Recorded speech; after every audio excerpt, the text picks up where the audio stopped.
Harrison Barnes n'est officiellement plus un Maverick. On va parler du trade maintenant.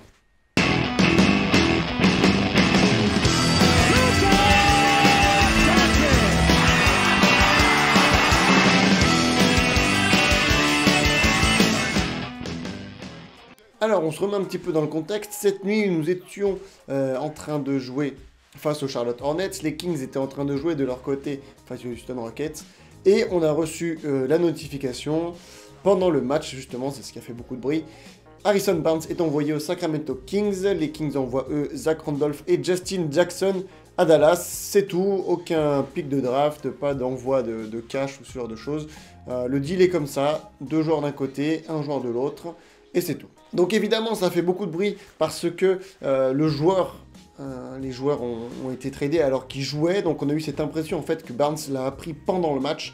Ce qui effectivement est un petit peu malaisant parce que ça fait vraiment échange de cartes Pokémon, enfin de vulgaires marchandises. Et donc ça a donné un petit peu cet effet négatif que d'ailleurs LeBron a critiqué sur Instagram. Ce qu'il faut quand même savoir pour contrebalancer un peu tout ça, c'est que l'agent d'Harrison Barnes, était au courant bien avant le match, qu'il y avait des discussions avancées avec Charlotte et Sacramento, qu'il était donc très possible qu'il allait se faire trader. Il a quand même accepté de jouer face à Charlotte, ce qui est quelque chose de tout à fait honorable et il faut lui reconnaître ça.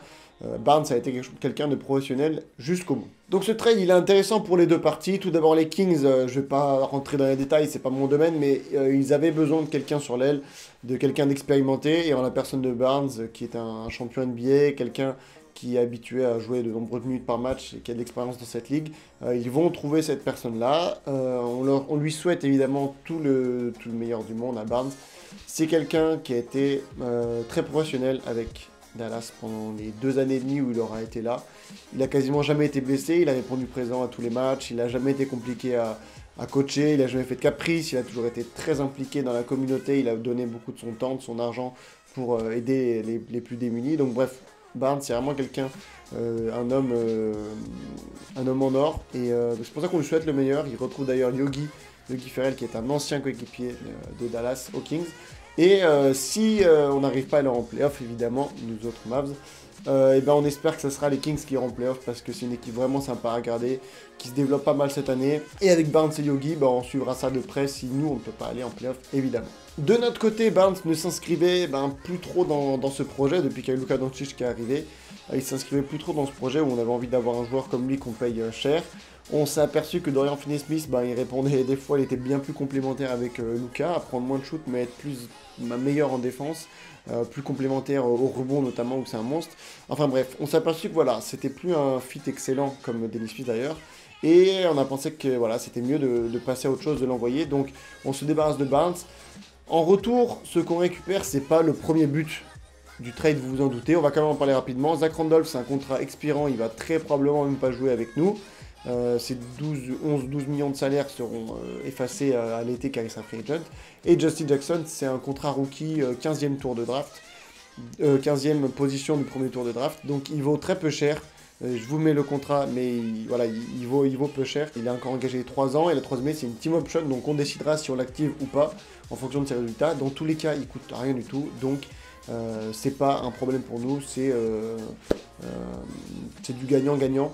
Il n'y a aucun risque là-dedans. Si ça marche bien, on le garde. Et puis tant mieux si ça ne marche pas. Il ira chercher son futur ailleurs. Mais de ce qu'on a vu, Justin Jackson, ça peut être intéressant d'avoir en sortie de banc, aux côtés de Luka, et en déplacement sans ballon. Ça peut être un mec vraiment cool à avoir. Donc, on verra ce que ça donne. Mais comme je vous l'ai dit, l'objectif principal du trade n'est pas là. Ce trade, c'est évidemment une histoire de sous, de dollars pour nous. En premier lieu, c'est que pour ça. Alors pourquoi? On va regarder un petit peu les finances. Donc sur les finances, vous voyez maintenant qu'on a beaucoup moins d'argent qui est engagé dans notre masse salariale. On rappelle que le cap l'année prochaine sera 109 millions, 110 millions. Et donc pour l'instant, l'année prochaine, nous n'avons que 55 millions de dollars engagés. Donc évidemment, il faut relativiser parce que dans tout ça, il va falloir re-signer pas mal de joueurs. Maxi Kleber et Dorian Finney-Smith qu'on va re-signer, c'est sûr. Donc vous comptez une dizaine de millions pour chacun de ces deux joueurs minimum. Kristaps Porzingis, on ne sait pas encore s'il va prendre sa qualifying offer à 7 millions ou si on va directement le signer cet été sur un terme sur un deal à long terme, ça on ne sait encore pas. Vous rajoutez JJ Barea qui devrait signer au minimum. Bref, tout ça, ça fait de l'argent en moins, mais ces 4 joueurs, on va pouvoir les re-signer même en étant au-dessus du cap, parce que ils sont restricted free agent pour Dorian Finney-Smith, Maxi Kleber.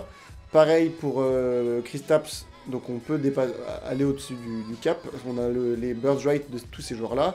Et JJ Barea, ça sera probablement un deal au minimum, donc vous savez qu'un deal au minimum, vous pouvez signer même si vous êtes au-dessus du cap.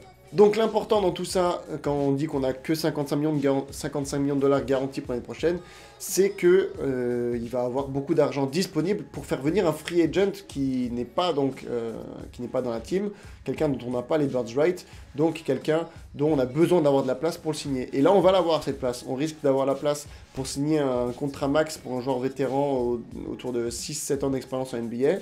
Et si on a besoin de plus, on peut toujours couper Courtney Lee, stretch son contrat, c'est-à-dire les 12 millions qu'on lui doit, on les divise, on les répartit sur plusieurs années. Comme ça libère quelques millions en plus, qui fait qu'on pourrait accueillir un free agent avec une expérience NBA de plus de 10 années. Donc évidemment, on pense par exemple à Kevin Durant, même si ça semble être un rêve, pas possible. Mais voilà, je vous donne l'exemple d'un free agent qui a 10 années d'expérience et qui demanderait le max. Là, il faudrait quelque chose, libérer une place supérieure à 30 millions de dollars. Mais nous pourrons donc le faire cet été. Évidemment, là, la vidéo est tournée un tout petit peu avant la fin de la trade deadline, donc je ne sais pas ce qui va se passer. Mais là, on a beaucoup d'argent qui est disponible pour emmagasiner encore des contrats cette année.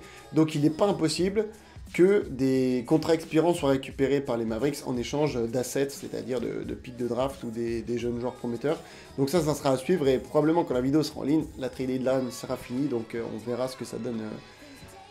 Mais c'est pas impossible que les Mavericks récupèrent des assets avec cet argent que nous avons à avoir de disponible. Pour tirer une conclusion sur tout ça, on voit quand même que l'arrivée de Luka Doncic, elle a été assez exceptionnelle. On avait un projet l'année dernière avec Dennis Smith Jr., Harrison Barnes, DeAndre Jordan qu'on pourrait re-signer, etc.